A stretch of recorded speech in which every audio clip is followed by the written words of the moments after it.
Everyone, welcome to my channel. इस video में आपका स्वागत है। इस वीडियो में हम पढ़ने वाले हैं सैम्पलिंग के बारे में। ये एक शॉर्ट नोट है, माइंड मैप है, ताकि आप इजीली अपना एग्ज़ाम क्रैक कर पाएँ। ठीक है, सबसे पहले आपको ये पता होना चाहिए कि सैम्पलिंग क्या होती है। सैम्पलिंग का मतलब होता है पूरी पॉपुलेशन में से कुछ लोग का सैम्पल सेलेक्ट करना। फॉर एग्ज़ाम्पल 1000 स्टूडेंट में से सिर्फ 100 स्टूडेंट से डाटा लेना। क्यों यूज़ करते हैं? ताकि टाइम बचे और पैसे बचे। ठीक है, सैम्पलिंग का फॉर्मूला पॉपुलेशन यानी कि टोटल लोग में से आपको सैम्पल यानी कि सिलेक्टेड लोग छांटने हैं। और सैम्पल हमेशा छोटा होता है लेकिन पॉपुलेशन का रिप्रेजेंटेटिव होता है, ये आपको पता होना चाहिए। ठीक है, बात करें सैम्पलिंग के दो मेन टाइप्स होते हैं। सबसे पहला होता है प्रोबेबिलिटी सैम्पलिंग। हर मेंबर को सिलेक्ट होने का इक्वल चांस होता है इसमें। और नॉन प्रोबेबिलिटी सैम्पलिंग में सबको इक्वल चांस नहीं मिलता, रिसर्चर खुद सेलेक्ट करता है। ठीक है, अब हम डिटेल से समझेंगे प्रोबेबिलिटी सैम्पलिंग, जहाँ पे हर मेंबर को इक्वल चांस होता है। तो इसमें टेक्निक्स जो इस्तेमाल की जाती है वो है सिंपल रैंडम सैम्पलिंग। ये होता कैसे है? सभी मेंबर्स को नंबर दिया जाता है और रैंडम तरीके से सेलेक्ट किया जाता है। फॉर एग्जांपल चिट निकालना या लॉटरी मेथड। याद रखने के लिए आप समझिए रैंडम, बिना सोचे और पूरे चांस से। ठीक है, उसके बाद सिस्टम सैम्पलिंग। सिस्टम सैम्पलिंग होती है फिक्स्ड इंटरवल के डिसाइड करते हैं, फिर हर ईथ मेंबर को सेलेक्ट किया जाता है, मतलब हर 10th स्टूडेंट को लेना होता है उसमें। ठीक है, सिस्टम फिक्स्ड इंटरवल एक पैटर्न तरीके से होता है। हर 10वें लोगों को, जैसे पीसीओडी इंडिया में हर तीसरी लड़की को है, हम इस तरीके से देखें तो एक सिस्टमैटिक सैम्पलिंग है।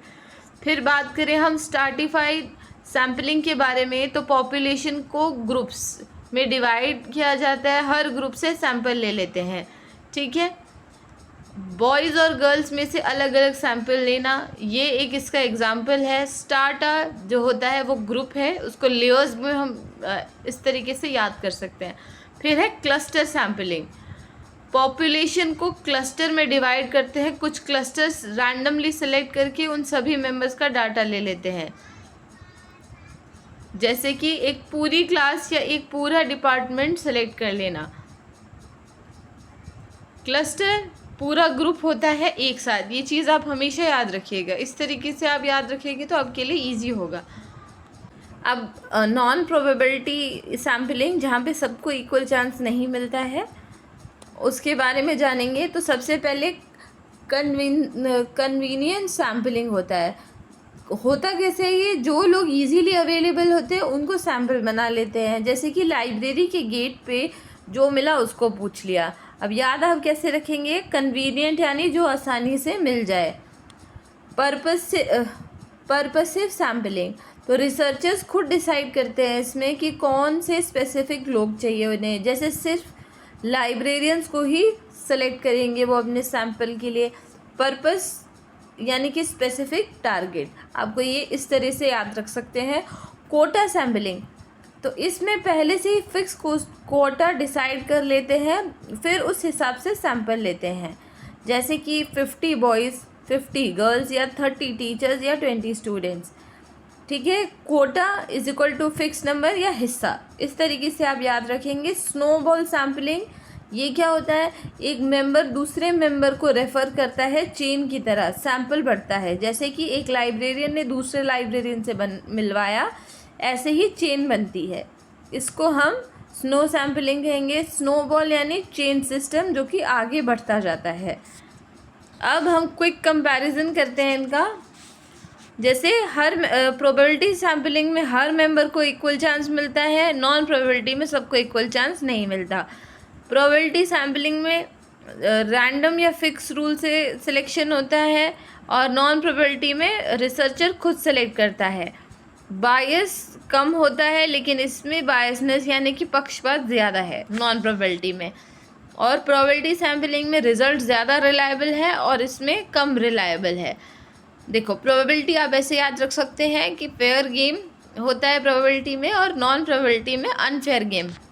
ठीक है, अब आप रियल लाइफ एग्जाम्पल से समझिए। सैम्पलिंग टेक्निक यहाँ पे दी हुई है और सिचुएशन में कहाँ देखिए। रैंडम सैम्पलिंग में आप चिट निकाल कर सिलेक्ट कर सकते हैं। सिस्टमैटिक में हर 10 स्टूडेंट को लिया गया है। स्ट्रैटिफाइड सैम्पलिंग में बॉयज़ और गर्ल्स में से। फिर क्लस्टर सैम्पलिंग में एक पूरी क्लास को सिलेक्ट किया गया है, ठीक है। कन्वीनियंट सैम्पलिंग, जो मिल गया उसी से ही पूछ लिया।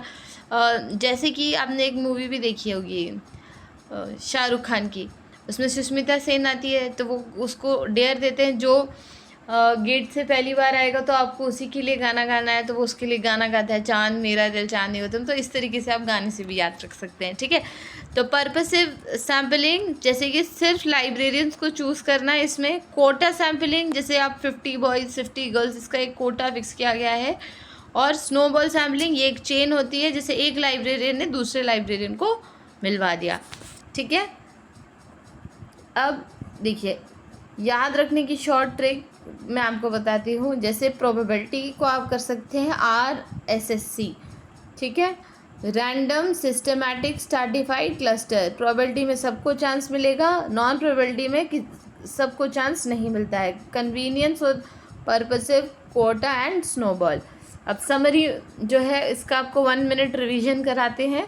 सैम्पलिंग एक पॉपुलेशन का छोटा सा पार्ट है। इसके 2 टाइप होते हैं, probability and non probabilities. Probability में सबको इक्वल चांस मिलता है, नॉन प्रोबेबिलिटी में रिसर्चर डिसाइड करता है। Right sampling equals to good result. और आप हमेशा ये इम्पॉर्टेंट पॉइंट याद रखिए कि सैम्पल हमेशा रिप्रेजेंटेटिव होना चाहिए, तभी रिसर्च का रिजल्ट सही होगा। आपसे क्वेश्चन पूछा जाए कि रिप्रेजेंटेटिव होना चाहिए या ऑब्जेक्टिव होना चाहिए, तो आपको रिप्रेजेंटेटिव बताना है, ठीक है। एग्ज़ाम टिप, अगर क्वेश्चन में वर्ड्स आए रैंडम, लॉटरी, इक्वल चांस, तो वो प्रोबेबिलिटी है। अगर वर्ड्स आए इजी, पर्पस, कोटा, चेन, तो वो नॉन प्रोबेबिलिटी है, ठीक है। आई होप आपको ये वीडियो पसंद आई होगी। Thank you and have a good day to you.